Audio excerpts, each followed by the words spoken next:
All right, guys. Well, it seems that we have one person on the live stream so far. Two, there you go. Yeah, as per usual, please let me know if you can hear me okay and if the video is okay. And then we'll get this show on the road. Yeah. And while we're waiting, I'm always curious where you guys are from. So yeah, please let me know.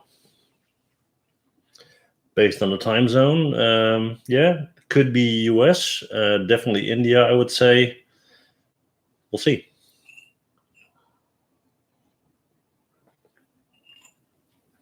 All right, audio is good, seems like, yeah, good. Macedonia, wow. Okay, crystal clear, that's good. Okay, guys, well, this is going to be a kind of a special live stream, as you probably have as you have seen in the title. I want to talk to you guys about my YouTube channel. Now, for those of you who don't know, I've started this channel in 2013, so that's 9 years ago, right? Since then, I did about 1,200 videos, 20 million views, I believe, and just shy of 135,000 subscribers. The thing is this, though, this channel that I have is a channel that I have for you guys, right? So the whole idea behind the channel is I started creating tutorials to help those who need educational content, but don't have the means to go to college, don't have, good tutors, don't have anything like that, right? And to give them a free resource. So, to get up to speed in Maya and all that, right? Like I said, doing that for 9 years, and I'm kind of seeing a shift going on the channel. And because I make these videos for you guys, I would really like your feedback. I would like your opinion, right? What do you guys want to see? What do you not want to see? And I'll explain about that shift, okay? For me personally, I like to make videos that explain a certain technology, explain a certain method of doing things, right? Now, the shift is this, though, that what I see going on YouTube is that it's more and more about entertainment and less about the quality of content, right? So, yeah, it's basically exactly that. And it's not something that I really want to do. I'm not the entertainment type guy, right? I make videos as long as they're useful.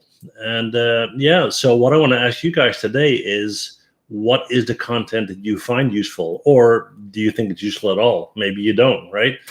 So is the content useful? What kind of content you want to see? I did a poll the other day where I asked people, what do you want? A lot of people want to see my videos. A lot of people want to see Zbrush videos. Apparently, very few people want to see live streams or business stuff. So yeah, let me know, okay? Let's see, playlist on hard surfaces, playlist environment rendering, basically different types of modeling and rendering techniques. Now, the thing is, I did a lot of videos on environments. I did mountain ranges, I did forests, I used different techniques to do that. I did meadows with flowers, I did animated grass, I did water, I did oceans, I did all of that, right? I used Amazon, I used Redshift, I used Corona, I used IP render, I used all of these different renders. So the thing is, if I look at movies or clips or videos that I make that are popular, they're typically popular because of the topic. If I take some kind of weapon from a recent movie, the video is popular because of that topic, not because of the content, right? Okay, so Zbrush, I just started doing Zbrush Studios. I actually have a Zbrush video premiering on Monday, which is a 25-minute modeling video. And I'm going to be doing more of those, okay? What I'm basically asking here from you guys is what will make you look at the channel more, or what content are you missing, that kind of stuff, right? Do I have courses on Udemy? Well, I don't, because I always promised that my tutorials would always be free, right? So all my tutorials are free, and they always will be. And that's something that I put in the statement on my channel. So I don't have them on Udemy, although I get that question asked all the time. I mean, it's easier to make money that way. For me, what I've always tried to do is have product sponsors, like, for example, Urban Studios. They sponsor me so I can make videos for you guys for free, right? And I don't want you guys to have to go out and spend a lot of money, because that's kind of contradictory to exactly, what I was talking about before.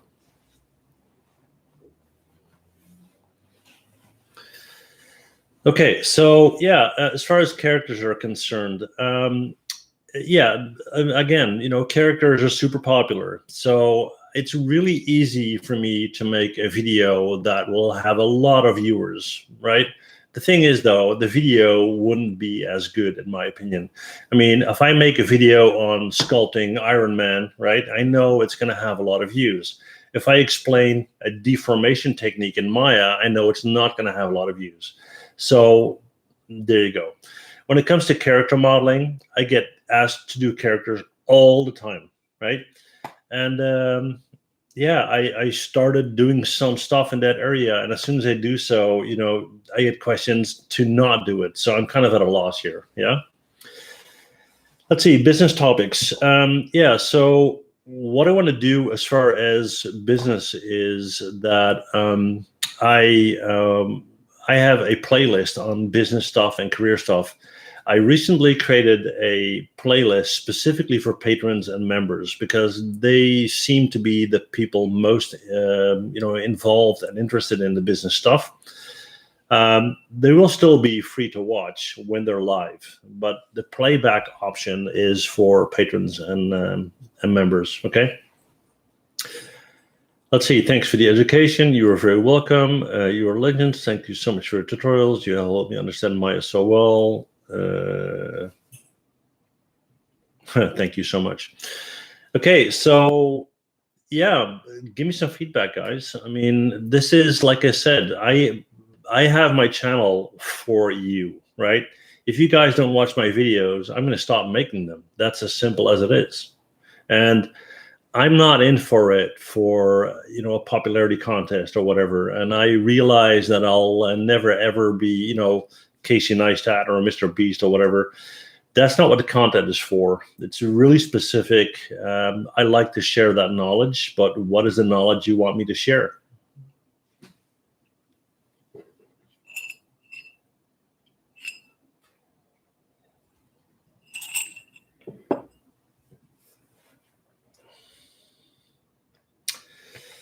Did I ever do a Maya to Unreal Engine 4 crossover? I did a Maya to Unreal Engine video a long time ago. I'm not really a game engine guy, but I did a video on that entire process.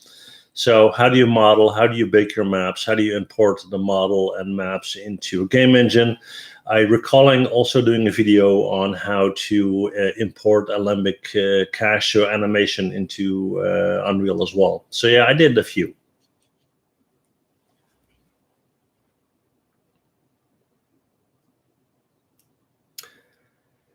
So let me ask you this odd question. I'm thinking about doing videos on topics that are more towards what I like to call the soft skills, right?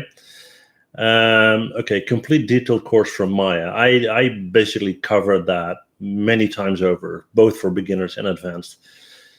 The thing that I'm thinking about is this. One of the questions I get from you guys all the time is, what is the future of the industry? What's going to happen? Because we got all these new technologies, right? We have scanning going on. We have artificial intelligence, and, our 3D art is going to be out of a job. Now, that's something I talk about a lot. I don't for 1 second think that people will be out of a job, for the simple reason that the primary role for a 3D artist is to support or help tell a story. That's your job. And you use tools to do so. So you use Maya or Zbrush or whatever you're using to help tell that story. Now, the storytelling skills and knowledge about composition and lighting and lenses and lens uses and camera angles and all these different things are things that hardly anyone ever talks about when they talk about 3D. They're always talking about the modeling aspect and all that, right? So I think that that is something that's really important to 3D artists. Problem is, though, that when I start to make content like that, if I get 10 views on a video, that's not sustainable. I mean, like I said, I'm not asking you guys to pay for the videos. My sponsors are, but what my sponsors want, and that's understandably, right, is they want a lot of views. So I want to find a way to get, enough views to keep them happy, but at the same time, create good content for you guys. Yeah. And, I mean, you see every other YouTube video asking, hit that like button, hit that subscribe button and all that. Well, that's for that reason. I mean, that's, what the sponsors live for. I think that as a creative, an artificial intelligence would never kill the creative work. I totally agree. I mean, that's the whole point. If your only skill is to know where the buttons are in Maya and to move vertices and so forth, for sure, you'd be in trouble. But again, that's not your job. Your job is to understand what your client is saying or what your art director is saying and help to visualize that storyline, right? Help to get that message across, help to create that human emotion. Artificial intelligence will not do that. It's your job to do that. So you need to have all the skills you can find to help you do that and to make you a better 3D artist. If you look at the learning curve for a 3D artist between knowing nothing at all and becoming really successful, it typically starts by getting all the technical skills, how to work in Maya, how to work in Zbrush and whatever. And that will take, let's say, anything, if you're really good, 2 years. If you're average, let's say 4 years. Then you're at a point where you can make things, yeah? From there, people usually plateau because they're like, okay, so I got all these technical skills. Why are people not hiring me? Why am I not getting the job I want and so forth? From that point on, let's say after about 4 years, it can take anything from 2 years to 10 years to even more to get that understanding what makes you valuable as a 3D artist. Having the understanding of setting up a scene as far as cameras and lens choices and light setups and composition and all these things, right? Funny thing is, every time I do a video on something like this, people don't want to see it, right? It's, hey, it's not Maya, it's not Zbrush, I don't want it. So I can do one of two things. I can make specific classes on this and sell them online, or I can put them on my YouTube channel and hope people will watch it. What do you think?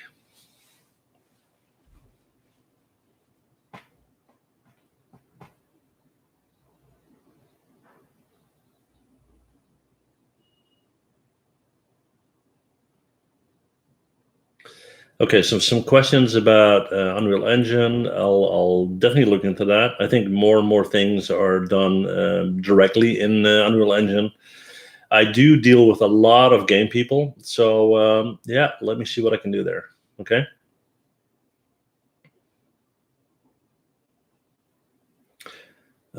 Emblems Film saying, I watch anything you put up. That I really appreciate that. Absolutely. A pay for content for a specific target is better. Well, yeah, and the thing is this though. I mean, I tried that, and I get. You have all these platforms online now, right? And they are looking for content so they can sell it, and and they get a bite out of it, and so forth. Yeah. The thing is, though, that I will exclude a lot of people that don't have the resources to pay for it, and that's something I really don't want to do.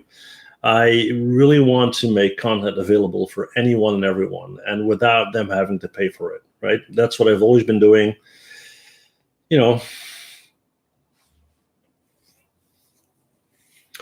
Now, I mean, comments like this obviously are amazing. I know that there are a number of people that are really loyal and they'll watch all my videos.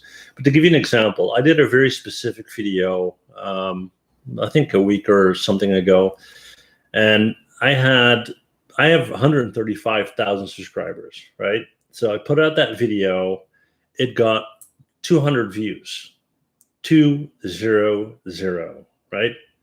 Now, that either means that something is very wrong, right? And people absolutely hate the video. But the thing is, the like percentage was 100%. So I don't get it. So this means that I need to focus more on popular content. Popular content means characters in Zbrush, characters in Maya. That's really limited. And I want you guys to have the information to help you build a career in the industry, right? So let me give you guys a couple of options, and I just really want to have your honest feedback, right? I can do a couple of things. I can quit my YouTube channel, create content, and sell it through platforms, right? That's one option. Second option is I can make member or patron only content, right? That's the second option. $5 a month, you get all my content. If you're not a member, you can't see any of it, right? But again, I'm excluding a lot of people when I do that. Third option is make a mix of a whole bunch of content that is quote unquote popular, right? Which is my least ideal option. So give me some feedback, guys. What do you think?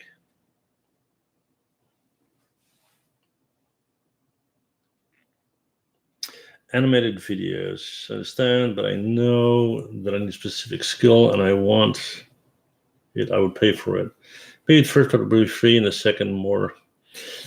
Okay, so Gianmarco, what you're basically saying is I covered the basics of a topic for free on YouTube. If people want to get more detailed, in-depth knowledge of that specific topic, they would have to pay for that. Isn't that kind of like upsetting to people? I mean, I can, if I'm watching a series and I'm looking at the first 3 parts and I'm like, okay, this is cool. And then suddenly I have to pay for it. I don't know. Sounds a bit, I wouldn't say clickbaity, but you know what I mean, right? I know this is, it's a kind of a hard topic, and I definitely don't want to complain, guys. Really, I don't. I mean, I appreciate you guys a lot. For me, though, the absolute priority is that the content of my videos have to be valuable, have to make sense, have to help someone, right? I don't want to make content just for the heck of making content and making money. I mean, there are easier ways to make money than doing that. And as I've been at it for 9 years, I think it's absolutely important to get feedback from you guys. Okay, so I made a lot of video on my substance. I think now it's time for some Zbrush content. Well, that's exactly what I'm doing. I mean, I did 3 or 4 in the last couple of weeks. I got another one lined up for Monday. So I'm going to be doing a lot more, a lot more Zbrush stuff.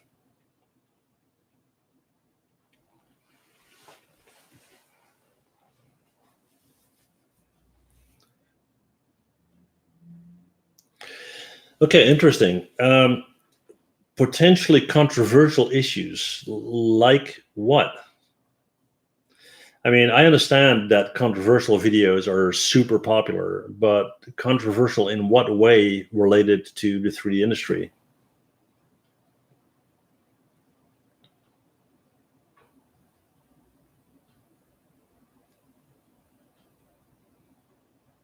Okay, makes sense. Okay, so I kind of started in that direction a little bit, I guess, because, for example, all the videos from now on that are going to be about the business, right, the career, the behind the scenes, the contract negotiation, client, freelance, all that stuff, right? If I'm doing them in a live stream, whoever is live on the live stream can see that for free if you are available at that time. As soon as the live stream is done, it's going to go into unlisted mode, and it's going to be available to channel members. But again, that is not something that, I mean, I don't know if channel membership is not a popular thing, or whether, people don't know about it. I really don't know. It's yeah.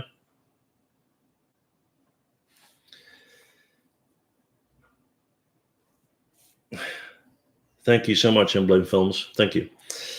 Pick a cause like, I don't know, social justice, mental illness. Well, yeah, I understand that, but it's, it has to be related to my content, right? I mean, if I suddenly do a video on social injustice, it would have to be related to 3D, right? I mean, is there social injustice in 3D, in the 3D industry? Sure there is. I mean, mental illness, oh, absolutely. Absolutely. I'm not saying that 3D artists are mentally ill. What I'm saying is industry choices. Why do you become a 3D artist? A lot of 3D artists are very introverts. They're introverts, right? They tend to kind of pull away from society. They're super focused on what they're doing. They're sitting behind a computer a lot, that kind of thing. How does being a 3D artist affect you in a social way? That kind of stuff, right? And that is something that I would love to talk about because I think it's super interesting. Yeah, so if that's what you're meaning, absolutely. That's a good idea.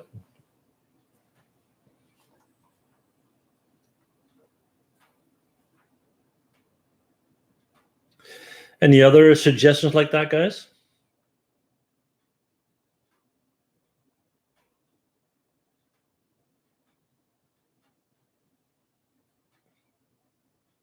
And by the way, you guys are okay to ask some 3D questions here. I mean, it's not that, I'm that strict on the topic, but I want to get your feedback, so the channel stays up to par and you guys, like what I'm doing. That's kind of the point. Otherwise, it's not helping anyone.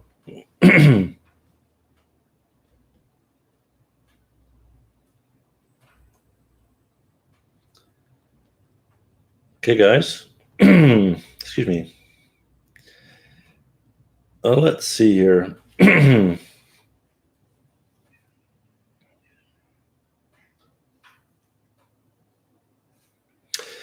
Okay, that's interesting. Okay, so promoting via ads, collabs, series, right? So I did a series on, let's see, I did a series on portfolio reviews, right? Where I would look at people's work and, kind of give some CNC on that, okay? Let's see, classic top 10 style video. Okay, interesting. So Truck, just for your information, because like you said, you just came in late and you don't really get it. So what I was talking about in a nutshell is I've been on YouTube for the last 9 years, did over 1,200 videos. And I see a trend online where more and more videos are about entertainment and not about education, right? As long as the topics are super popular, more and more videos will purely be view hunting, if you know what I mean. I really want to keep my videos educational. So I'm doing this session with you guys to ask what kind of content you want to see, right? Let's see, Ritopo video. I did Ritopo in the past. I probably will be doing that more because I started doing a Zbrush series. And yeah, there you go. Let's see. Am I going to switch to social justice stuff? I don't know what you mean by social justice stuff. The thing is, though, that, and this is kind of a relevant thing because I talk to people all over the world, right? I currently live in Europe, in the Netherlands. And, if I ask people about social justice, they probably don't even know what I'm talking about. I know that if you're living in the US, that's a whole different ballgame. And people talk about this stuff all the time. So it's very, very different. And I would like to talk about any of that stuff if it was related to the industry. My primary goals for my videos are to teach people how to do stuff in 3D, but also to share my experience as, how do you get into the 3D industry? How do you get hired? How do you stay hired as a freelance artist? How do you stay hired at a studio? And how do you prepare yourself to grow as a 3D artist and make your work better and better. Yeah. Let's see, creating complete game assets. I did a whole bunch of videos on that. Let's see, I really searched on YouTube for complete workflow videos like modeling in Maya and then detailing in Zbrush, UV, then texture. Okay, I have several videos where I did that. And yeah, I mean, I did a lot of assets. The problem there is whenever I do a series, and that's typically the case if you want to do something like this, right? You will have a series of 3, 4, 5, 6 videos. After video number 1, people are just, it takes too long and they don't have the patience and that kind of stuff. So whenever I do this, I try to do a full asset in one video. And I have done, I would say, at least 6 or 7 on my channel where I did that. So base model, low poly, high poly, baking, texturing, rendering, the whole thing. Yeah. Let's see. Yeah, panicking for a second. No, I'm not going to, I think they call it a social justice warrior or something. Trust me, my channel is about 3D, right? And if it is about 3D, I'm going to cover it.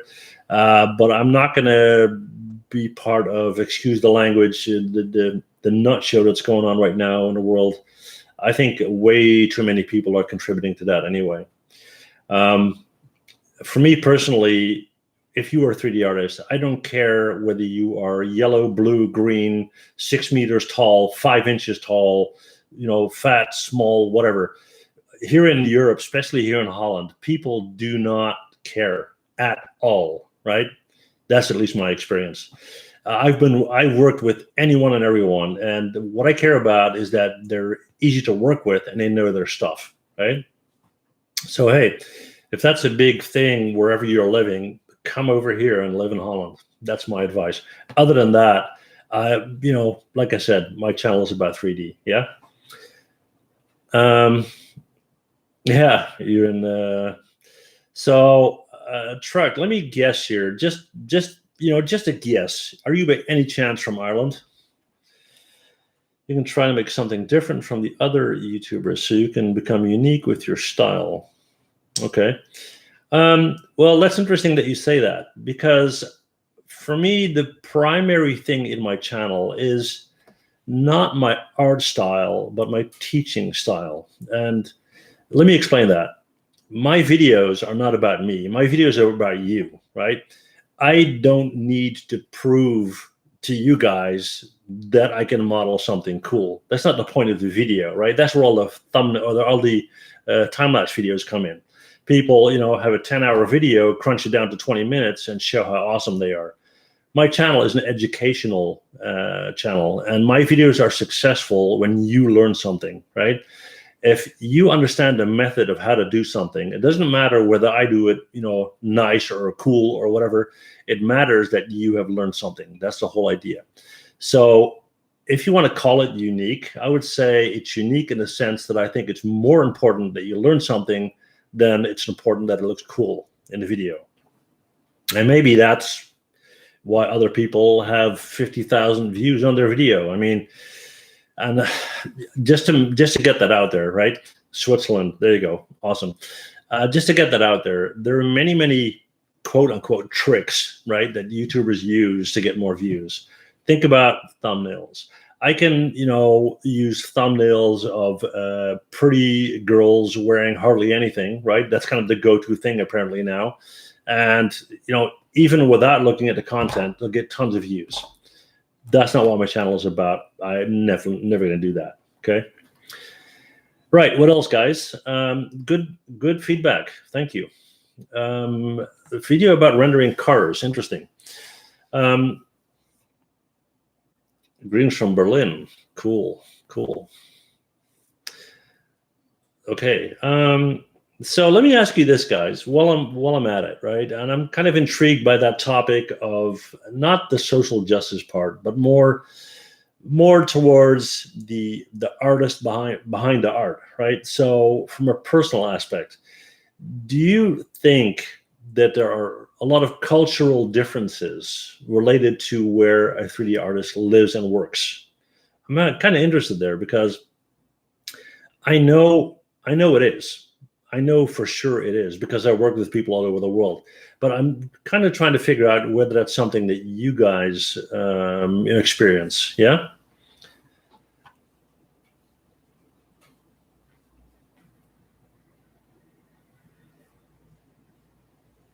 Okay, I'm reading the comment from Billy, the whole walk a mile in someone's shoes thing. Yeah.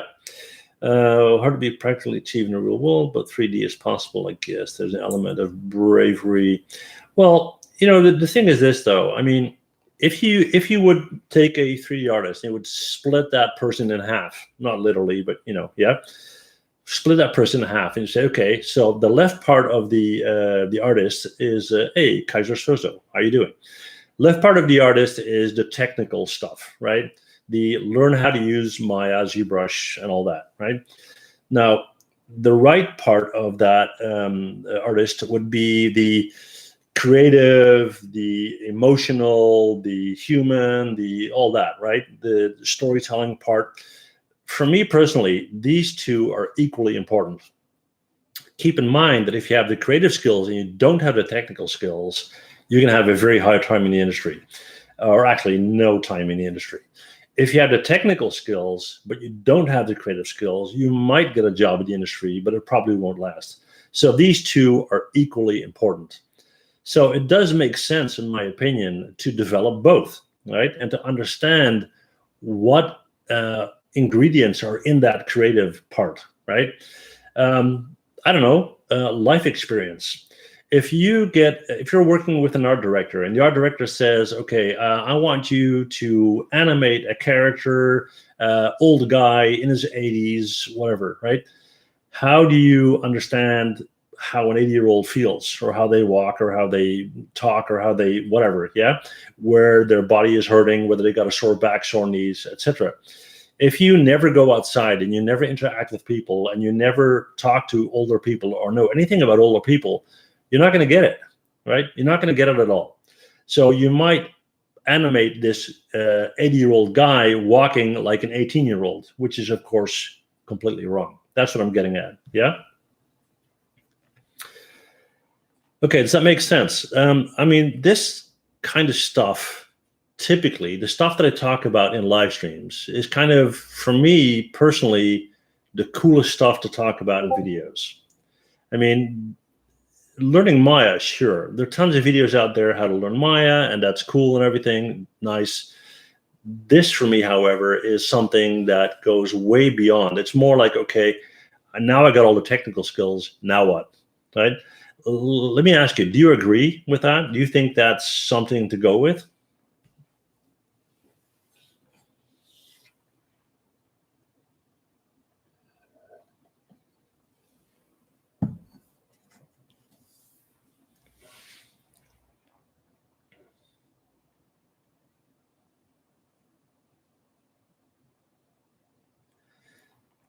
I'll give you guys a second to, hey, Konstantin, how are you? A lot of familiar names here. That's cool, guys. Thanks so much. Am I asking if creative is the way to go? I'm not asking because I know creative is the way to go. I'm just saying that a lot of people feel that the creative aspect is kind of part of the deal, but not as important as, technical skills. Technical skills are a must. If you don't know how to do the job, forget it, right? So that's a given. You have to know how to do that.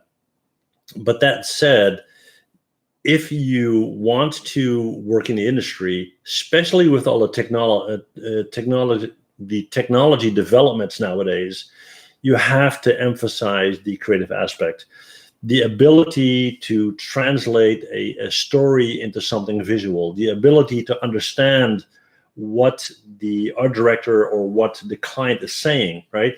And what they want to achieve and what they see as value and that kind of thing, yeah?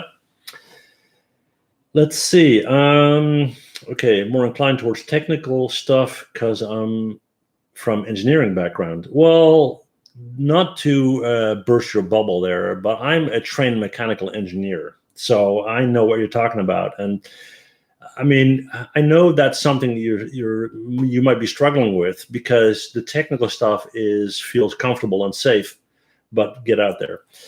Selena, how are you doing? So cool to see you here again. Let's see. Now I'm struggling to learn storytelling. Yeah, I know, and a lot of people do. A lot of people do. Add some lessons about creative ideas. That's a great idea.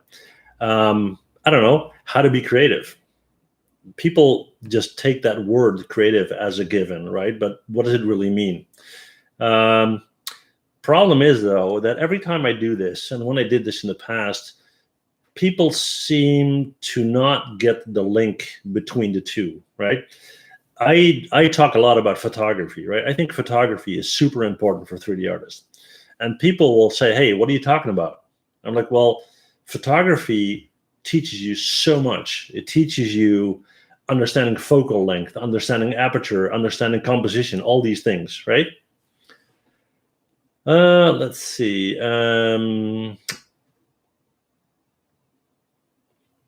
Okay, all right. The balance between creative, technical, and emotional aspects is the key. Yeah, I would say emotional and creative are kind of really close together. It's very hard to be creative if you are not in touch with emotions at all.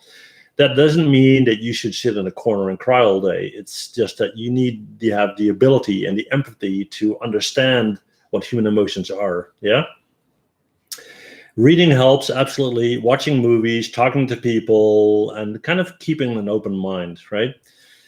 Yes, everyone expects something worthwhile to learn, but we also want to see your work that inspires us. That's why people like to watch others praise themselves, because it inspires.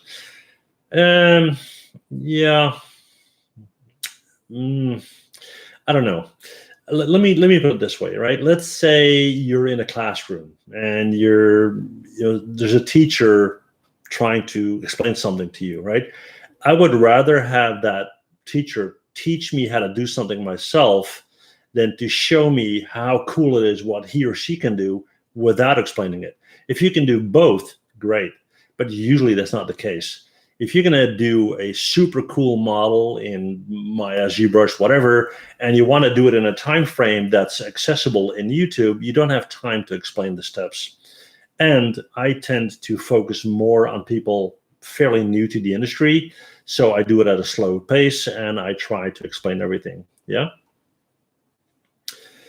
Let's see. Desolate Poppy. Oh, for learning, I agree both. And really important but creative is what I'm currently trying to learn. So it'd be nice to see more of. Okay.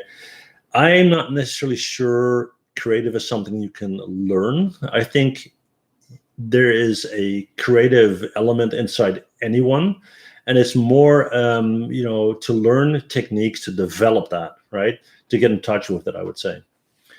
I feel a great storyline could compensate for technical skills, but not to take anything away from technical skills, because I feel a great story with basic animation is better than the opposite. That's true.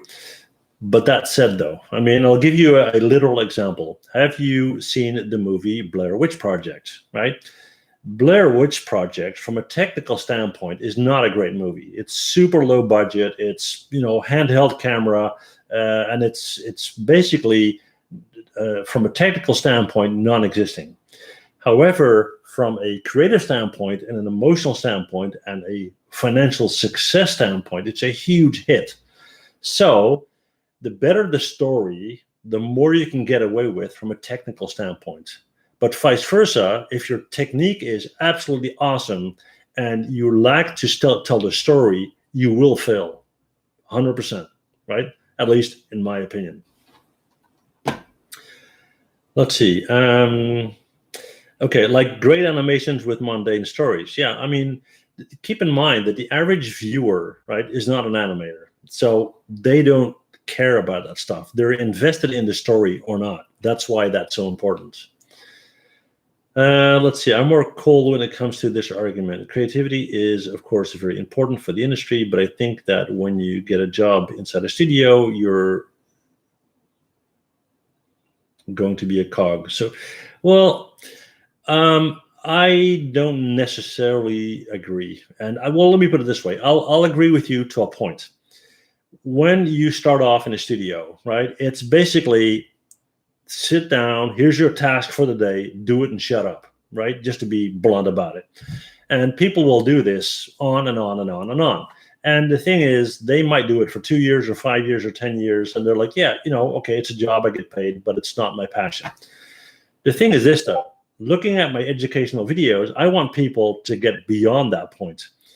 Now, when do you become a good modeler or a great modeler? When do you become a good animator or a great animator?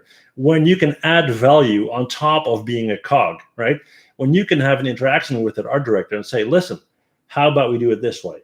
And the reason why he's listening to you is because you've proven over and over that you can find the value.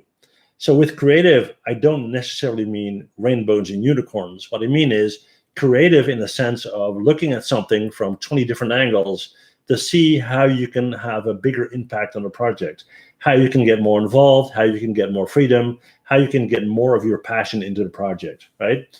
If you don't have that ability, yes, you will be a cog, and you'll be a cog for a long time. Okay, makes sense? Camera settings, absolutely. Lens choice, focal distance, aperture, all that. Let's see. Gianmarco is saying, I disagree because you could be creative even if you're not emotional. As a Ferrari lover, I would say that a Ferrari is unique because of emotion on the road. Yeah, okay. But again, I'm talking about the creative aspect for a 3D artist. That's what I'm talking about. Looking at a Ferrari or, I don't know, an iPhone, right?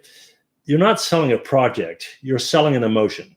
That's what you're doing. And that's what unless you're buying a bag of sugar, right?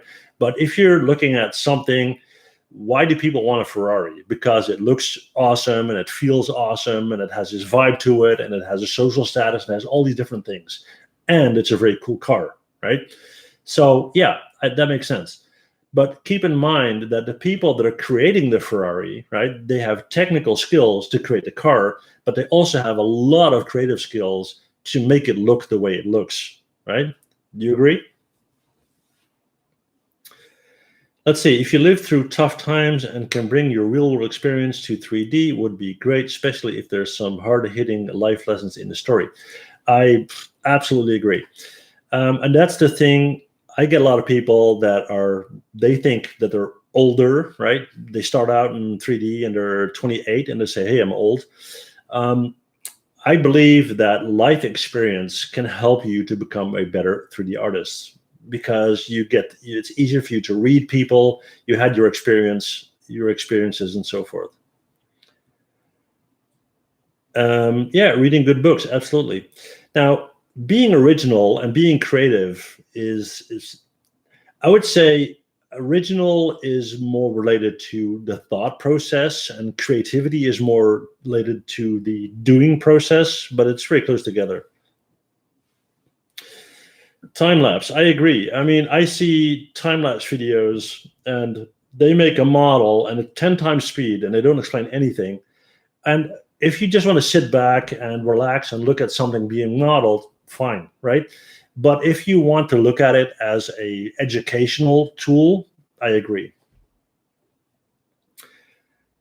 Okay, yeah, real-time videos. So like I said, I planned a video for upcoming Monday. It's a Zbrush video. It's a 25-minute video modeling and sculpting, and it's not a time-lapse, okay? Let's see. Gianmarco is saying, I mean, the emotional aspect is unique for every designer, is like a part of soul. I don't know if it makes sense. It does. Well, first of all, I mean, you're Italian, right? So Italians know about emotion and know about style. And I've worked in Italy for a long time, right? And I mean, Italy is famous for it. I mean, everybody knows that. The thing is, when you have a design or a creative design, let's say with a Ferrari, there are going to be multiple people involved, and you're going to have technical elements that have an impact on that creative side because you can't just create whatever you think is cool. It has to work as well, right? But understanding how important that is and bringing it in, so you'll be able to do more and not be that cog, as Truck mentioned. There you go. Let's see. What's up with a dramatic title? Not dramatic at all, Koba. I'm just talking about what you guys want to see on the channel. That's it. Let's see. Okay, 28 is old.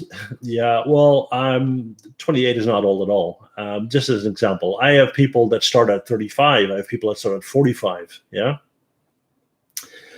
I know you're a Maya guy. Have you ever used Blender? Yes, I have. I have used Blender. It's not my preferred, but I've also used 3ds Max. I've used Cinema 4D. My go-to is Maya. Selena, have you ever thought of experimenting and trying out the fur and Zbrush? Yes, and I'm going to be doing a video on that soon. Okay, so Trucks lives in Switzerland and apparently speaks Italian, which is pretty cool because that's one of the languages in Switzerland. And now they're talking Italian to each other. Cool. I don't know if someone uses Blender.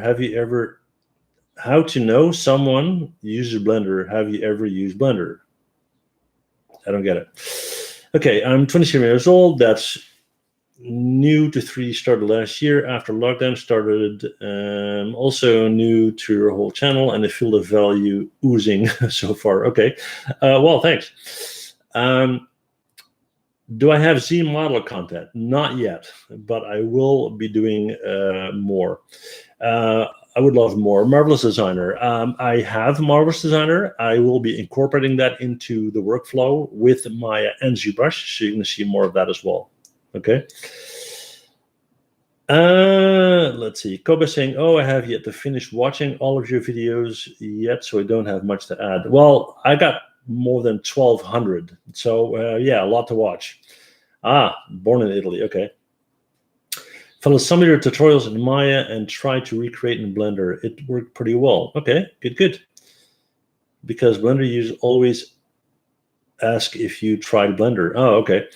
Yeah, I have tried Blender, and I actually talked about why I don't prefer Blender and all that. And there's nothing wrong with Blender. I mean, if that's your choice, go for it. And it's free, so that helps a lot of people. But I personally like to work with Maya. Okay. Let's see. They're always very thorough. I appreciate that. I try to make them. Yeah. Hanzo Shimada. I'm Maya person too. Hanzo, can I ask, are you Japanese by any chance?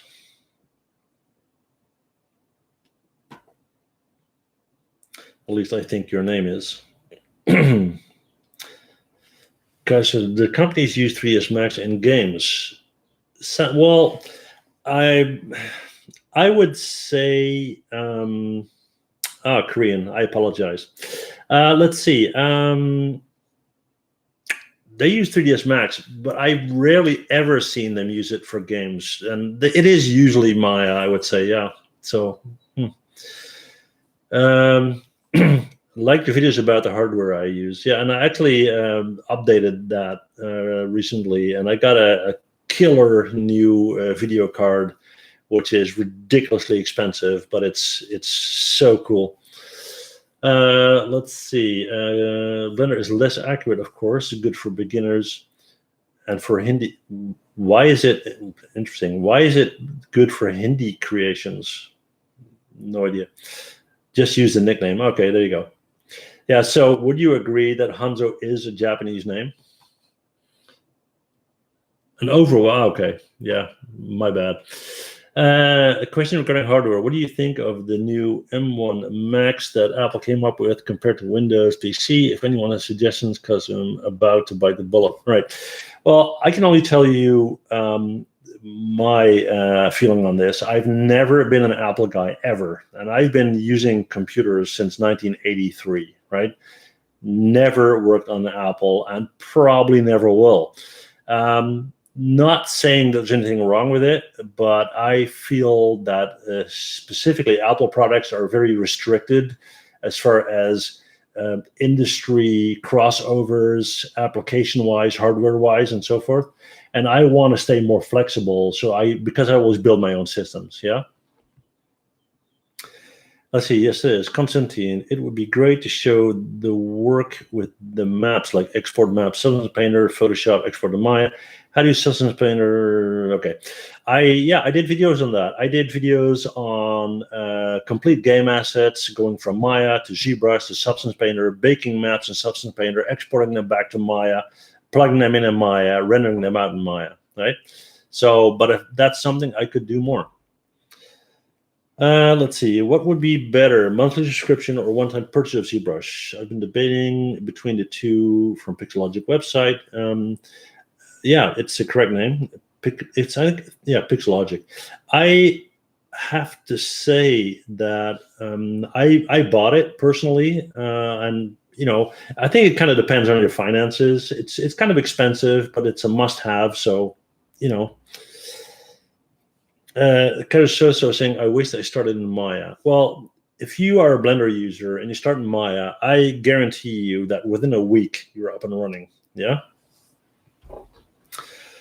Let's see, Gianmarco, because free and for small studios could be an affordable solution. It's one software for everything. I mean, it's a reasonable. And again, there's not a thing wrong per se with Blender. The reason why I don't work with Blender is first of all, I'm used to working with Maya, and I've been working with it for a long, long time.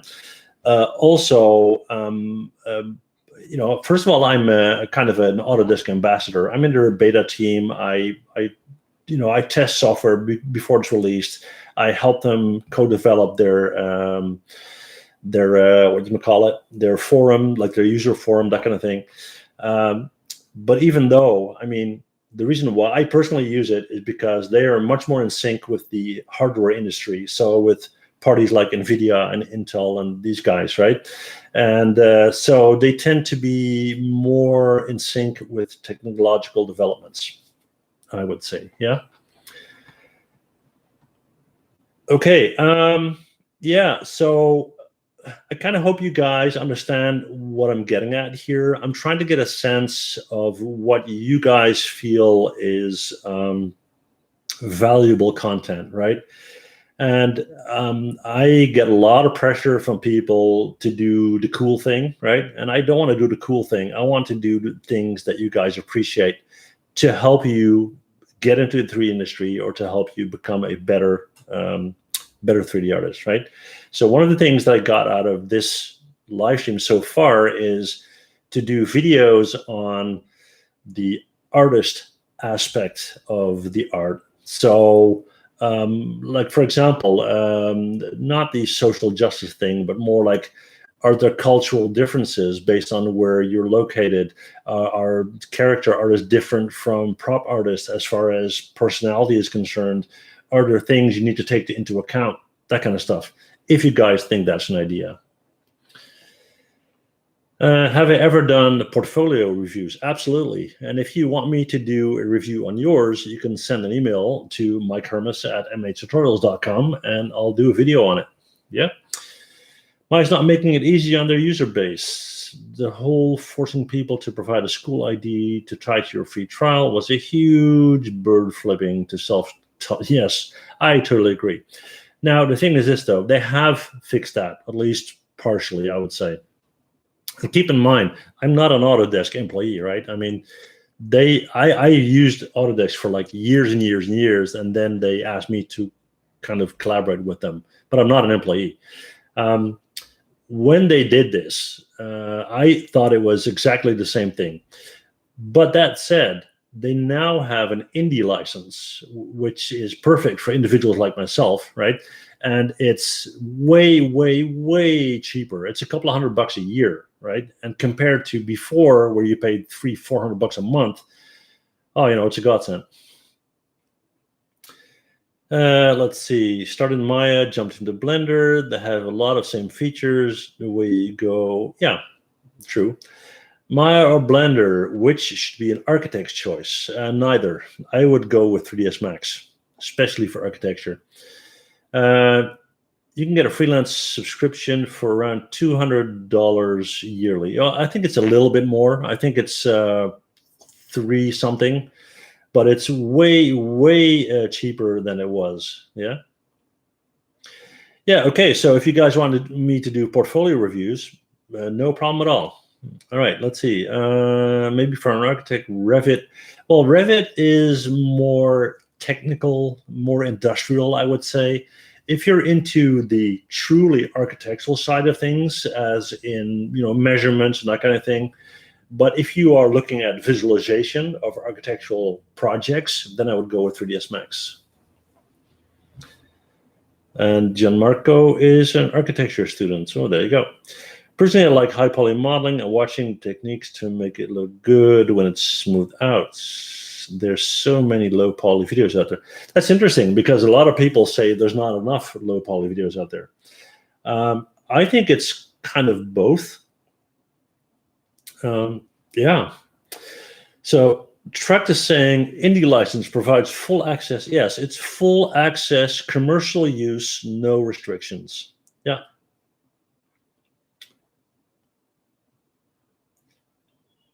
What was that? Mike says, yeah, is an Indie license now? Yes, I do. AutoCAD for architects. AutoCAD is more, again, for industrial applications, for mechanical engineering applications, that kind of stuff. John Mark saying, yeah, for visual aspects, I agree. Hanzo saying, yes, it does. What is AutoCAD? AutoCAD is, to say it's simple, it's kind of a program if you are modeling machine parts, right? And then send those to a CNC router machine to cut out those machine parts out of steel. So it's really about placement, it's about ratio, it's about measurements, diameters, thickness, and all that. Yeah. Let's see. No complaints then. I'm happy again. Well, again, Truck, I don't think it's $200. I think it's a bit more than that, but it's way, way, way less than it was before. And because it is a no restriction Indie license, it's it's a dream come true for me personally. Okay, would prefer Rhinoceros for starting instead of AutoCAD. Yeah, I can get that as an architect. I understand that. But like I said, it's more, what is the application of your output, right? If you are working at an engineering company and you are tasked with designing components of a machine that are then going to be fabricated, you're not going to be working in Maya or 3ds Max or Cinema 4D or anything like that, right?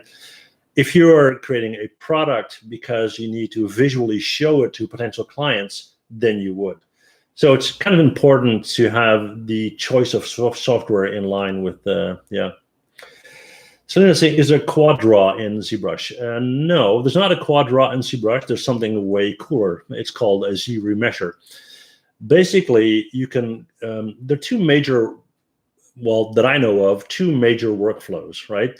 If you are working on a high to low or low to high baking process. So let me go through all the different types there are, right? Just low poly is one, okay?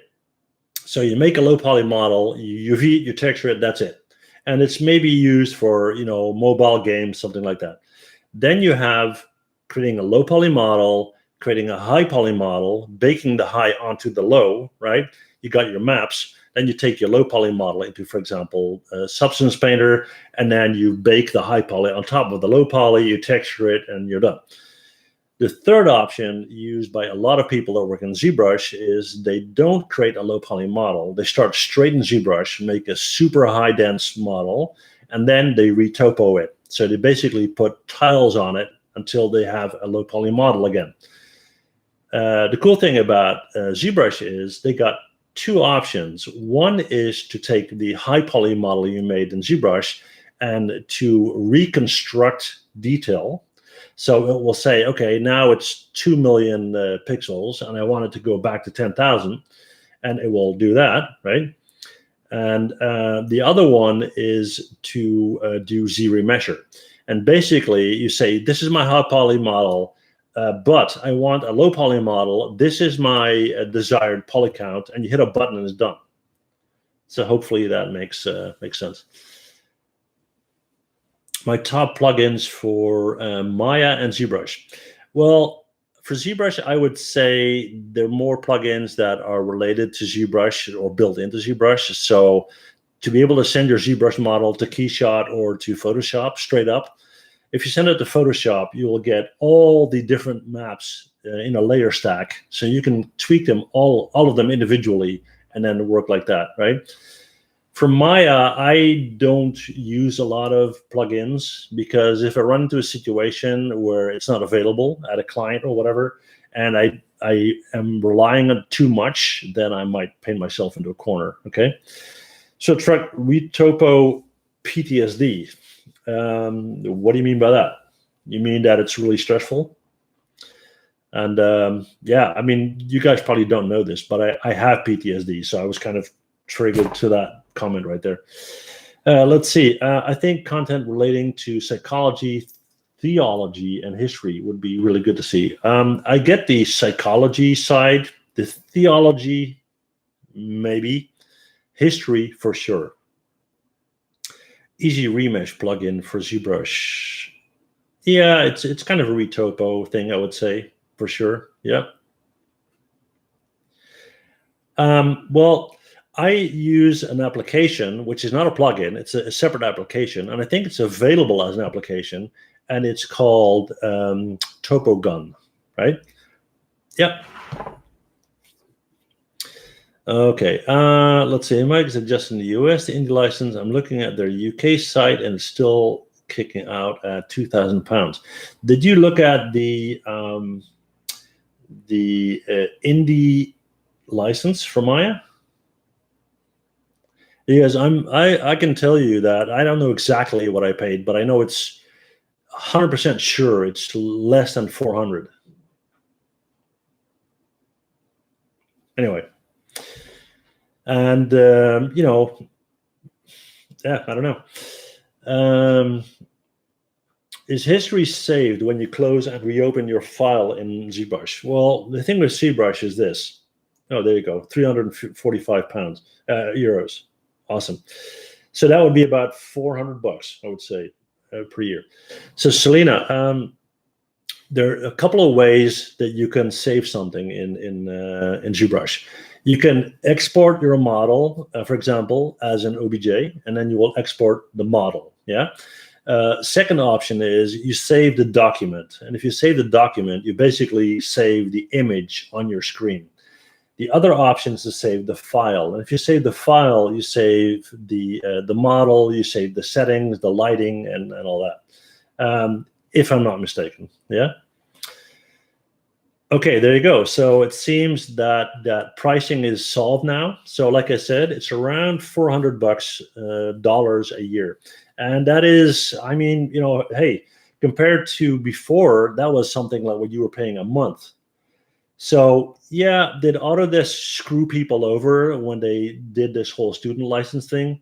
Maybe. I wouldn't say screw over, because it was for students to begin with, right? And students still have access to it. So, but there you go. Let's see. Have you tried Mudbox? Yeah, I've worked with Mudbox for a long time, but Mudbox started to move their sculpting tools more and more towards Maya, and ZBrush is the industry standard, and ZBrush is killing it because it's so cool now. So yeah, I just kind of dropped Mudbox and went with ZBrush. Now you're comparing Mudbox to Substance Painter, and I don't really see that happening. Substance Painter for me is something more in line with Marmoset Toolbag. Mudbox is much more a sculpting application where you can also texture, right? I 3D code, but I haven't used it for a retopo. I read it's a good option. Actually, 3D code is one of the best when it comes to retopo. Let's see here. Truck, yeah, just checked. Okay, so about $363. Well, there you go. So, Truck, you now are a happy camper, right? Let's see.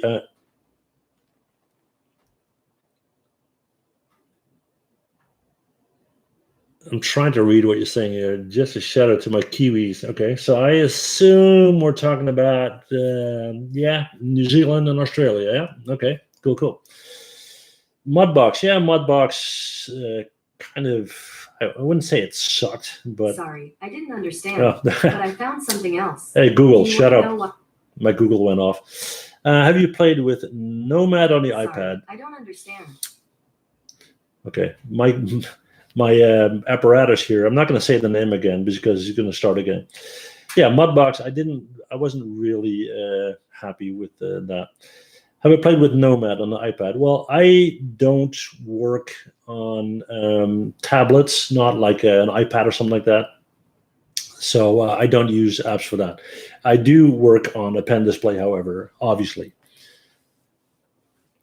Kind of hoping that I read into the New Zealand accent. I did, but I assumed that a lot of people would not. That's why I mentioned it. Very happy camper. I was contemplating moving to a Blender. Don't do that, because I thought I had to pay $200 a month, but $360 yearly is extremely reasonable. I tend to agree. So glad you're sticking with Maya.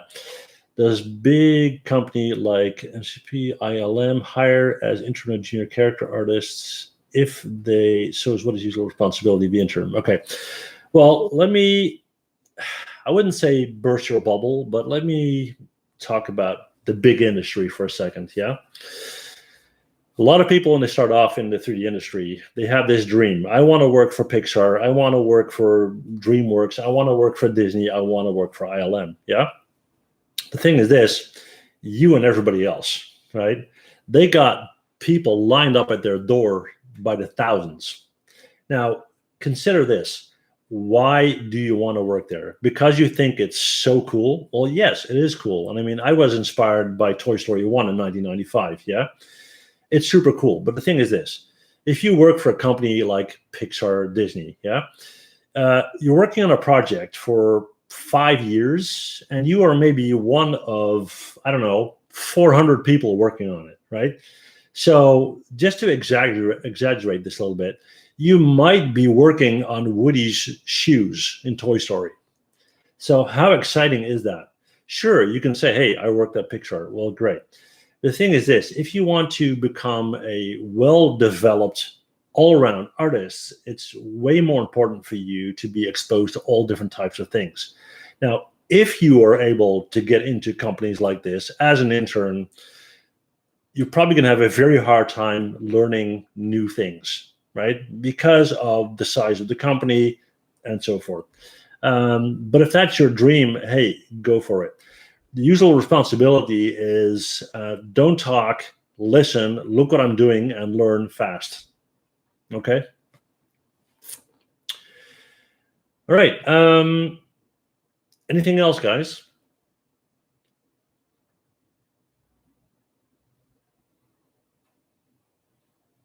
Any questions? Anything? Let's see. The only good thing about those companies is resources and brand power, I guess, and of course salary. But imagine if you could create amazing content that rivals the big companies.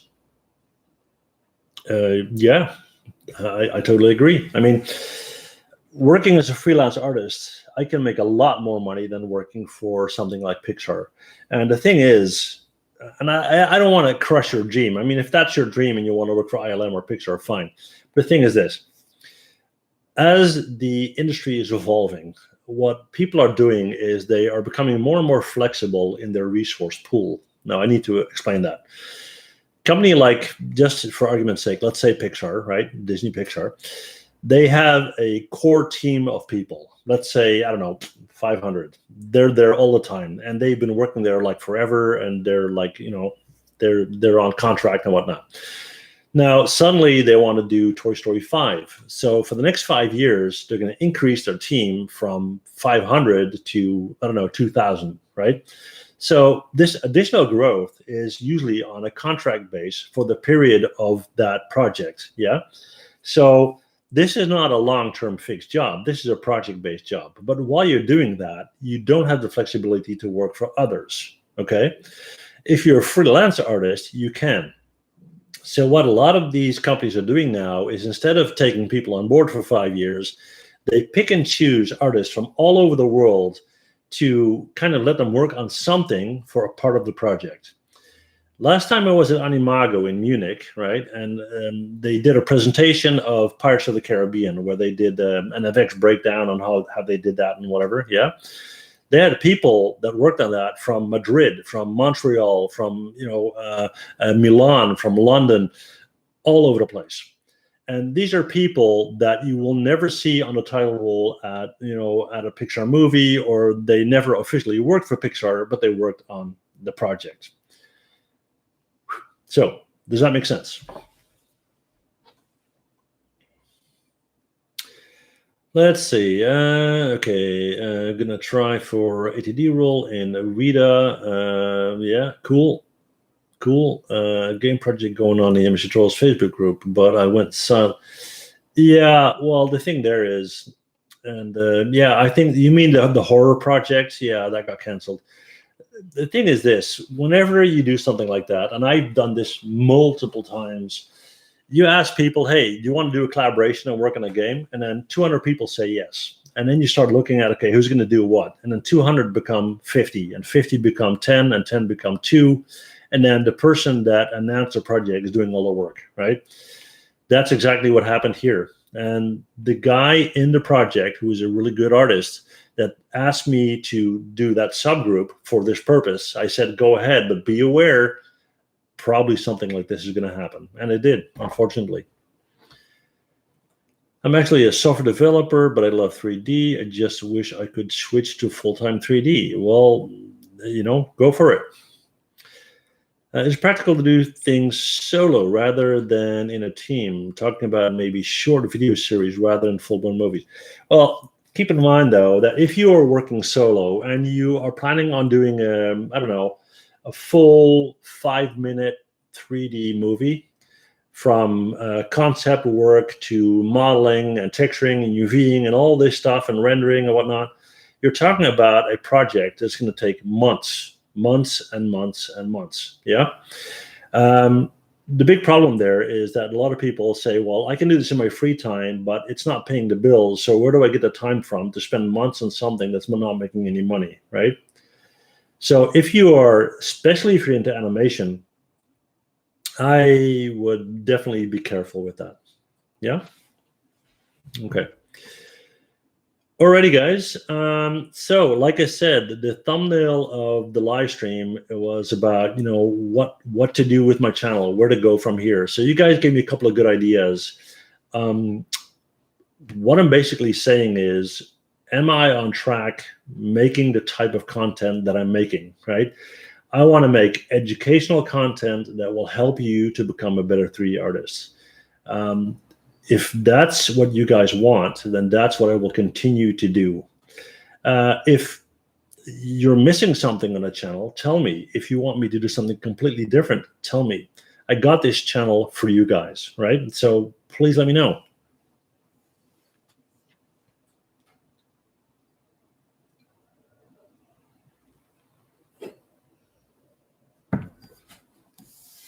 You're very welcome, Hanzo. Okay, so let's see. Working with large companies is prestigious for a career, even if the work is project-based, right? Can make a video. Well, the thing is this: if I can get a gig at Pixar for a month, and they would pay me crap, right? I'd do it anyway. It's an investment, because I can tell people, hey, I worked at Pixar. And it's kind of like name dropping. It's because people assume if you worked at Pixar, then you're good, right? So that's kind of how that works. But the thing is, because I work freelance, it's about my work. It's not about what studio I work for. If you apply for a job at ILM and you can tell them that you work for Pixar, that would probably help, right?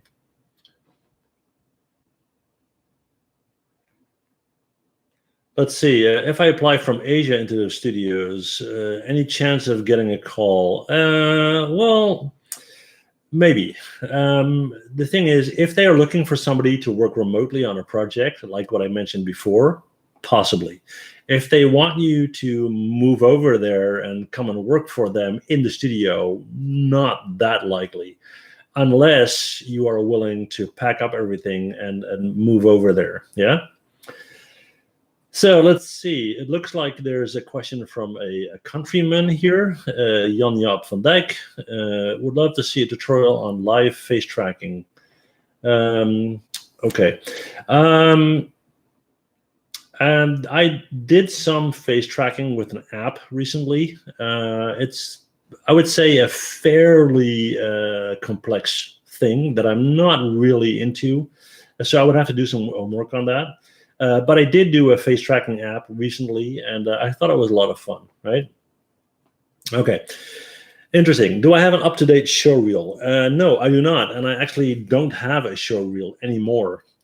Reason why is that I started this YouTube channel 9 years ago, and I already had freelance clients back then.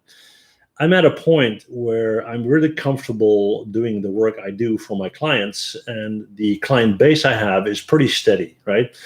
I have a lot of diversity in my work. I model toys for toy companies. I do product visualization for companies that make products. I do consultancy for businesses that want to transition their workflow into digital. I consult with individual 3D artists to help them improve their career. I do my YouTube videos. I sell some stuff online. I do all of that. So I don't need a show reel. And one of the reasons why I took it down is my videos are educational for the purpose of helping other people to develop. It's not about me showing off my work. It's about you getting the skills needed. Okay. Let's see, using Maya or Blender, is it possible to do animations based on audio sound waves? Yes, in Maya, and I did a video on that. And it's really cool. I made some speakers, so some audio speakers, and then I plugged in a sound wave, and that sound wave, using a mesh network, made the speakers vibrate, yeah? Reason why people always name drop big companies when they talk about why they want to do 3D is because there's not much information about your possibilities.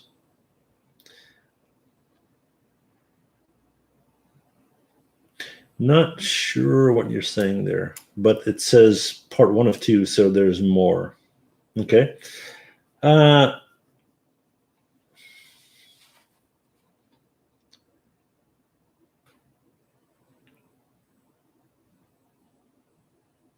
Well, yeah, the thing is this, Truck, I know what you're saying. The thing is, I don't have to look for jobs. I got way more than I can handle. I mean, I'm pretty much booked for the next 8 to 10 months, right?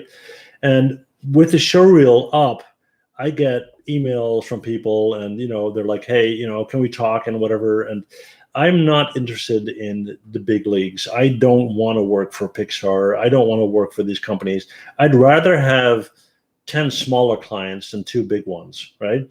It gives me more flexibility. It gives me the ability to pick and choose the work I want to work on. It gives me more flexibility to do my YouTube videos. And if I, for whatever reason, am lacking inspiration and I'm not feeling it, I can just take a couple of days off, right?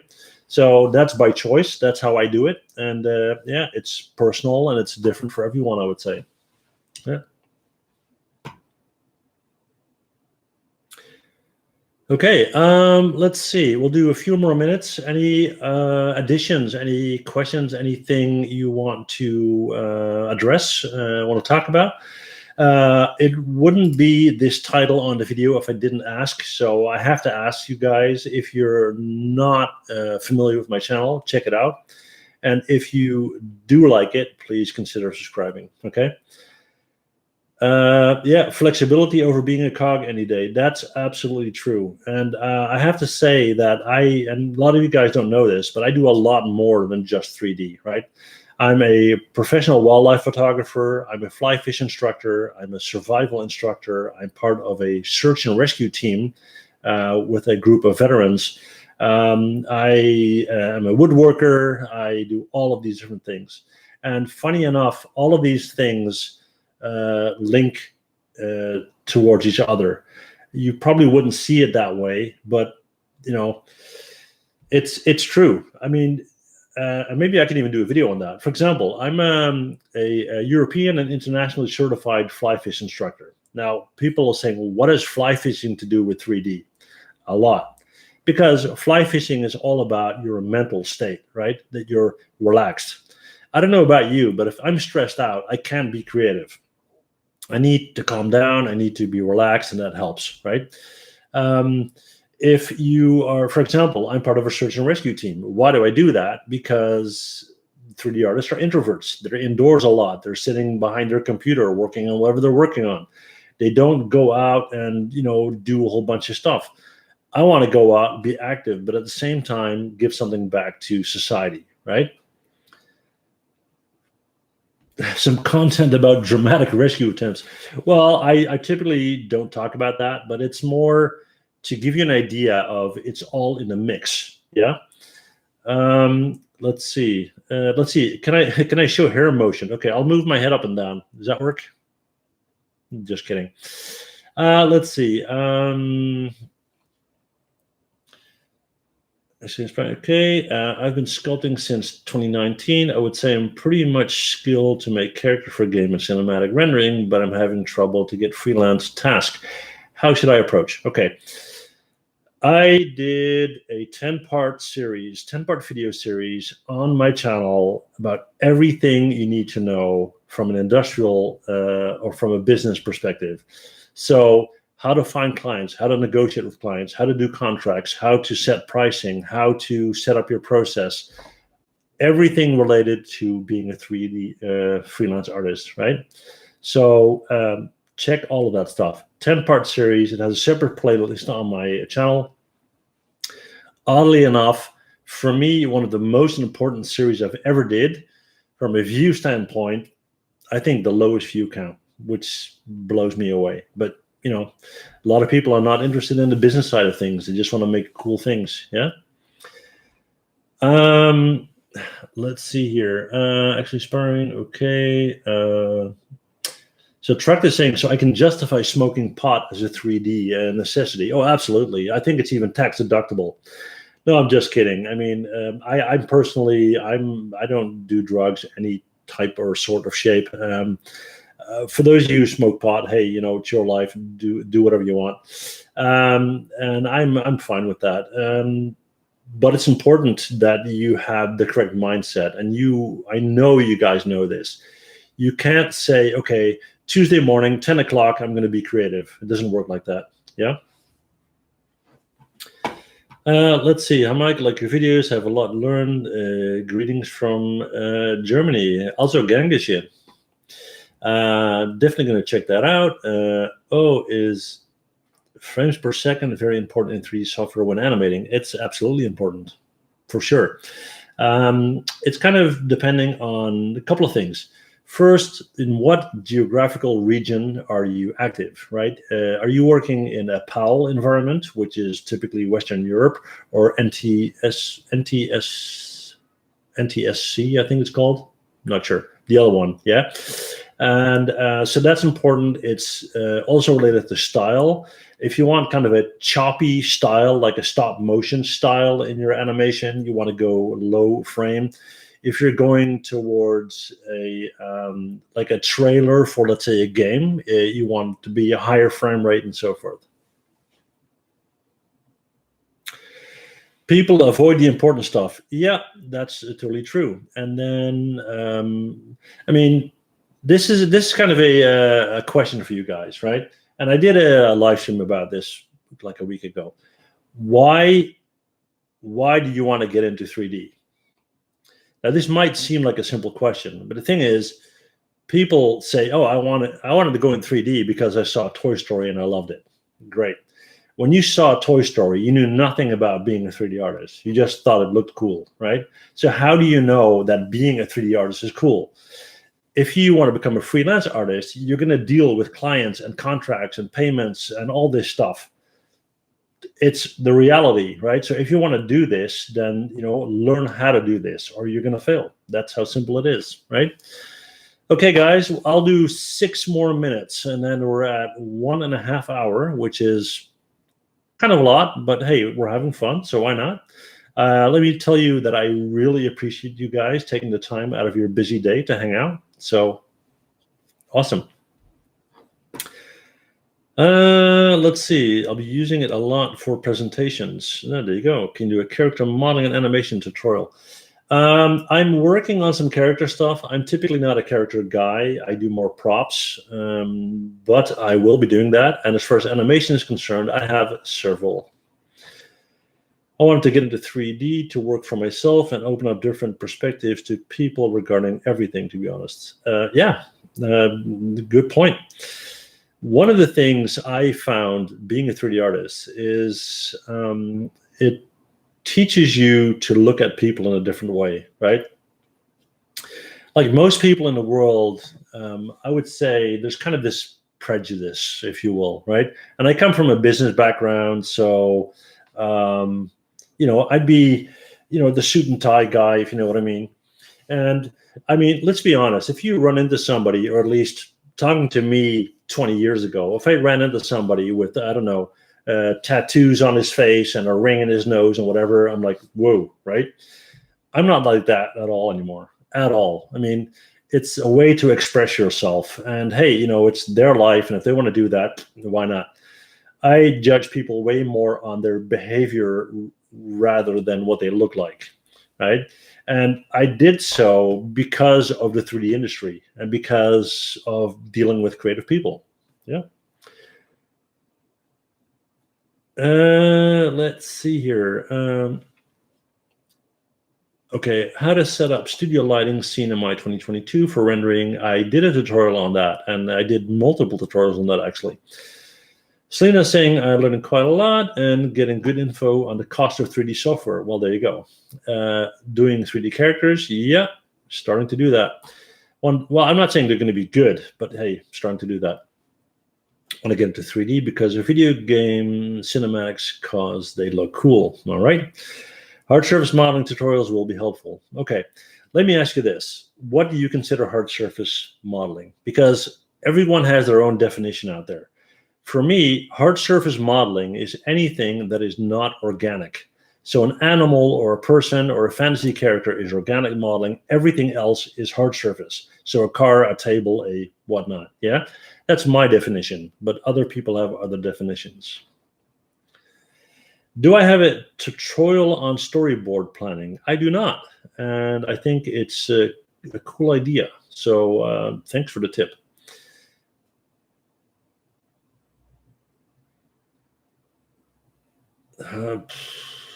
Okay, hard surface mountain. Okay, would love to see a full character workflow. Marvelous Zbrush. Yeah, well, the thing is here though that if you do that and you do a character properly, I mean, 200 hours on a character is completely normal. So, if you're talking about a AAA type character, right? It's impossible to do that in one video, or you would have a 50-part video series. Every time you do a video series, people will look at part 1, maybe part 2, and then they give up because it's, attention span and that kind of thing. Yeah. Let's see. Hello and hello. Hello to you too. Osmal is saying, bye, Master. You're awesome. Thanks a lot. Thank you so much. Billy saying, imagine if Edward Snowden knew 3D, the stories he could tell. Oh, yeah. How to detail the hard surface main problem. Okay. What is a 3D artist? That's interesting. That's an artist that works in 3D. And I'm not sure whether you're serious or not. Let's see. Going back to the original topic, videos idea. What about showcasing your hardware? You have a couple of cool trinkets there.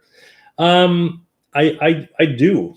But don't you think that's like, I don't know, showing off or something?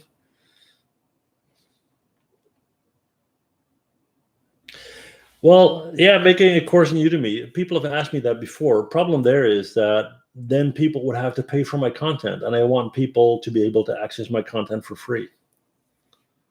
I'd rather have sponsors pay me than you guys pay me.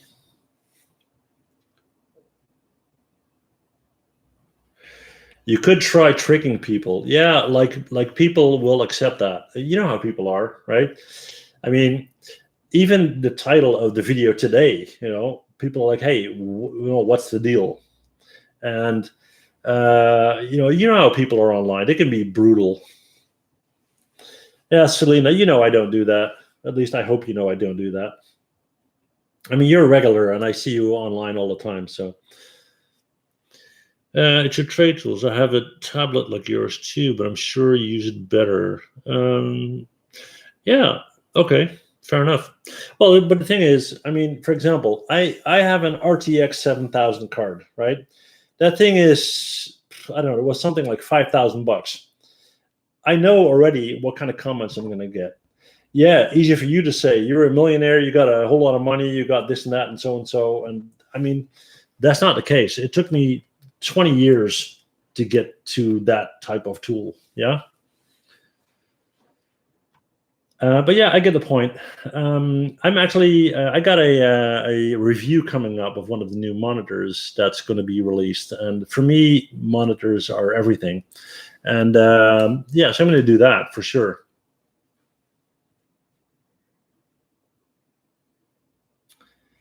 If I post a video on my YouTube channel of how I create my art, what will it give me? Do you recognize me as a brand or something else?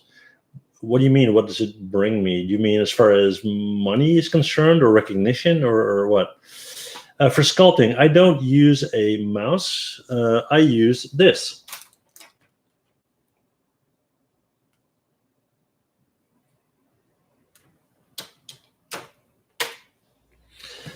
And yeah, and I actually do not have a Wacom. I worked with several Wacoms over time. I worked with Parblos. I worked with all type of things.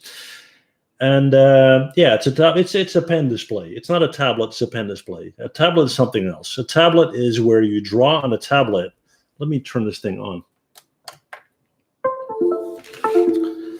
Hang on, no, it doesn't show the screen from my PC. It has a built-in screen. So hang on, let me just show you guys. So I just turned it on, right? So it's a screen in itself, and I can literally directly draw onto that, right? Now that's a 22-inch pen tablet. And whenever I'm working in Zbrush, for example, I'll go straight onto the tablet, and I use this pen right here, right? And I draw on my tablet directly, on my pen display, sorry. A tablet is where you have, yeah, trucks, you're right. So a tablet is more like a small thing without a screen, and you're moving your pen on it while you see it moving on your monitor, right? Yeah, so this is the Huon 22-inch, and the reason why I like it so much is the ones by Wacom, they're good for sure. They're good, but the prices are ridiculous. I mean, it was like $2,800 for a Wacom, right? This thing is about the same size. It's 22 inches. It's huge, and this thing is not $2,800. It is $800, and this thing does everything that the Wacom does. And I got all these programmable buttons. I got these sliders. Has a super accurate pen pressure type deal going on. And I'm pretty sure it's still active, and these guys are not paying me for it. I did a review of this thing, right? It's called a Huon pen display. If you look that thing up on my channel, the video where I did the review, there's a discount link underneath the video, and I'm pretty sure that still applies. So it will save you, I think, like an additional $80 or $90, just so you know. Anyway, I use a lot of these. I use, like I said, Parblo, Wacom, all of these. When I got this thing, I basically got it because I was pissed off at Wacom, to be completely honest. Wacom was talking to me for years about their products, and I should use them and whatever. And I'm like, why is your product that expensive, right? And this thing, I've been using this now. I don't know how old the review is. I think a year or so.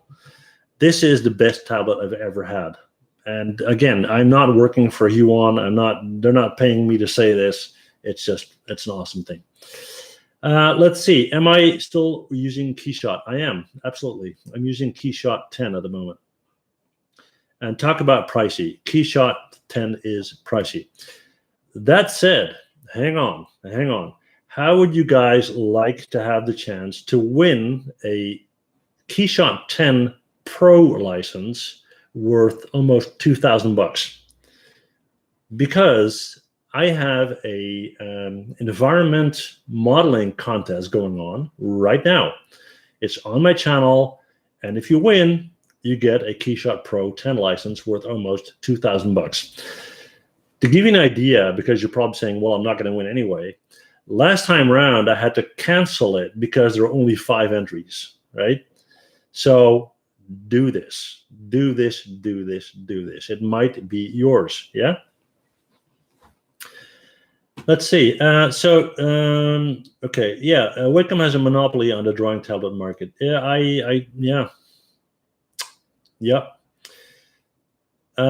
yeah, Selena. Yeah, it's a lot of money. And Selena, let me tell you this though: if you are starting to work with Zbrush, don't get a pen display just yet. Right? Get a tablet instead.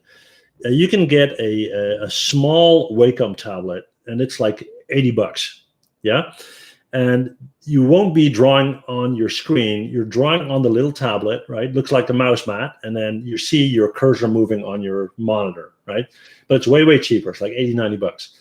Find out if this is for you, if this is what you really want, if this is your workflow, if you like it, if you want it, and so forth.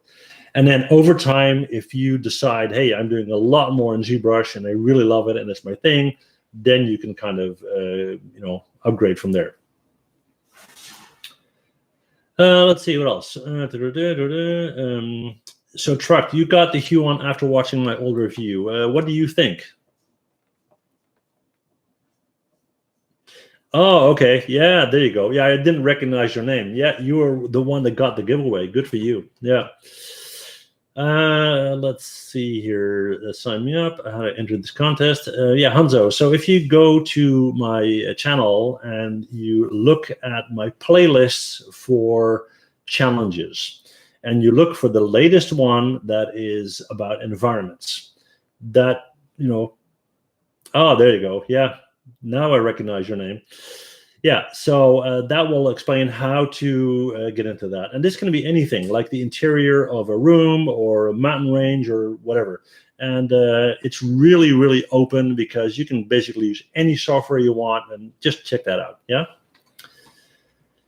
Let's see. No, it's not on my Discord. It's on my YouTube channel. Wacom Bamboo is the small one. Yeah, okay. Yes, I'm a freelancer and I have a YouTube channel where I post videos, how I do my projects using my software. What does it give me as reputation, as brand awareness? Is it an empty occupation? If you are doing these videos, right, and you are consistent doing these videos, and consistency is key, upload every week or twice a week on the same day at the same time, and keep on doing that. Make sure you got good content.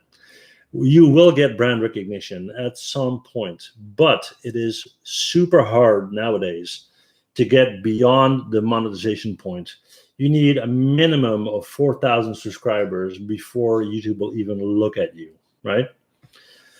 Let's see, replying. Absolutely adore my Huon. Best purchase I've ever made. Going from mouse to pen is a totally different experience. It is absolutely. And working with a pen, it doesn't compare. It's the way I compare it is, if you're sculpting in Zbrush with a mouse, it's kind of like typing on your keyboard wearing boxing gloves. So let me know if that kind of sounds familiar. Is Instagram a good place to showcase your work? Yes, but I'm looking at your second part there, and it's kind of like the whole idea behind social media, and I talk about this in my freelance series, is this. You want to find one spot where you want to drive all traffic. It can be your ArtStation portfolio page. It can be your website, depending on what you have. And then all of social media is designed to drive traffic towards that one point. So if you're using Instagram, post a photo on Instagram, write an article with that post, and then put a link in towards your ArtStation, for example. You do the same thing on Twitter, do the same thing on Pinterest, same thing on Reddit. So everything is driving traffic to that one point. And that one point should be where you want to, and excuse the phrase, cash in. Yeah. So where you want clients to find you, where you want students or studios to find you, that's kind of the idea. Yeah. It's called funneling. Let's see. I had doubts since I can't draw a straight line, but it felt natural. It does feel natural. A lot of these cheaper tablets, like I had a Parblo one, the surface of the screen that you're painting on felt like glass, like it was really slippery. And if you did that pen over it, it felt odd, like it was sliding all over the place, right? The Hue one, however, it's a bit more friction to it, and it feels natural. And if you have a hard time doing a straight line, you can use what they call lazy mouse. Lazy mouse helps you to keep it straight. Okay, you guys can't find my challenge, apparently. So hang on while I get it for you. Hang on.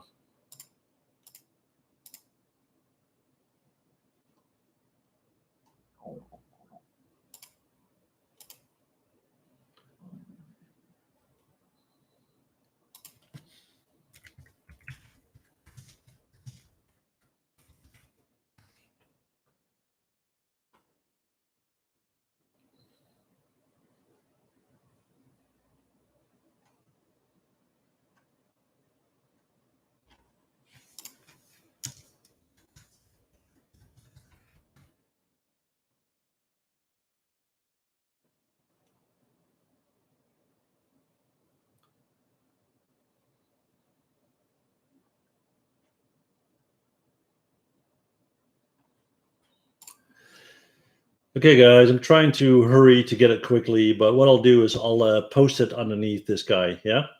And then, so I'm not, looking for that while you guys are sitting here. Yeah, so there is a 3D environment challenge going on, and like I said, the links on the channel. It's in the playlist. Let's see. Hanzo is saying this one. Can you share the link, Hanzo?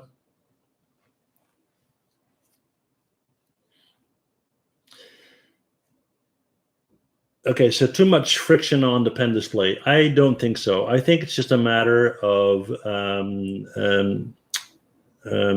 programming the tip sensitivity in the application. And yeah, that makes it fine.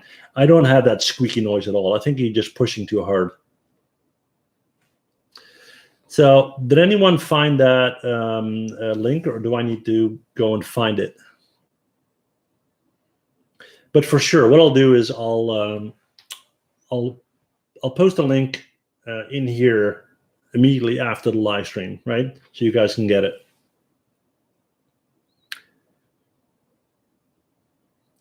Okay, anything else, guys? Let's see. Yeah, try to play with the settings. You have pen sensitivity in Zbrush, and you have the application as well, where you can set up that sensitivity. If you're hearing squeaking while drawing on the tablet, that's not what you want. Maybe slightly, but not, yeah, not like nails on a board or something like that. Okay, I think links are blocked in chat. I don't think so. Can you, so Truck, can you drop it in a message on my Facebook, and then I can copy it in here, so I don't have to go out and, find it. And then if you guys can hang on for 1 sec, I'll copy it in here, and then You guys have that, and we'll call it a day. Okay, let me see if that's the one. Let me just copy that.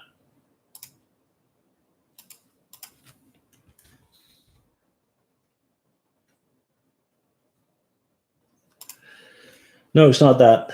Okay, so I'll just post it below when we're done. All right. Okay, guys. Well, super long live stream this time. But that said, I had a lot of fun. Really appreciate you guys hanging out, giving me all the feedback you did. Like I said, if you are not familiar with my channel, please check it out. And if you enjoy the videos, just hit that sub button. It would help me out tremendously. Okay. If you ever have questions about, hang on, I think the link came in. Nope. If you ever have questions about anything related to the industry or whatever, feel free to send me an email. Okay. Here's my email address. There you go. Yeah. And just keep in mind that all the videos I do for you guys. Okay. So thank you so much. I'll keep this video open on my channel so you can find that link that I'll put down below in a minute or so. Thanks so much for hanging out. Thank you for watching. Thank you for listening. Thank you for the feedback. And it's time for me to go and get some lunch. Okay. You guys stay safe, stay cool, be amazing, and I'll see you guys soon. All right. Bye.